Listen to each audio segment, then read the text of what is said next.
If you enjoy watching my videos, please press this red subscribe button. Press this bell button so you don't miss out any of my videos. And if you like my videos, please give it a thumbs up. Assalamu alaikum everyone, welcome back to Fiza's Diary.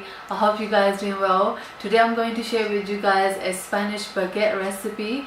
It's called tortilla baguettes. For tortilla baguettes, the ingredients I'm using are 1 teaspoon of salt, 1 teaspoon black pepper and 2 green chilies. Cut them nice thin slices, and here I'm using half bell pepper.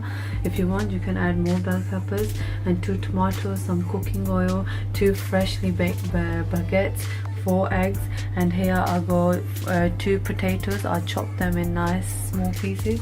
And what we're gonna do with potatoes, we're gonna put like half teaspoon of salt all over.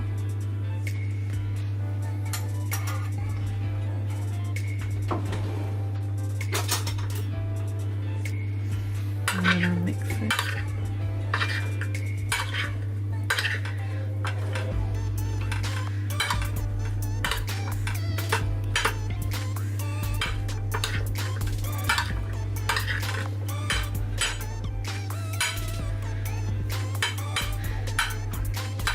And leave potatoes to the side for 5 minutes once you put the salt on it.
baguette is ready. As you can see, it looks really tasty, and make sure you guys try this baguette recipe. You're gonna like it. It's something different, and inshallah I will see you guys soon with more recipes. Khuda Hafiz.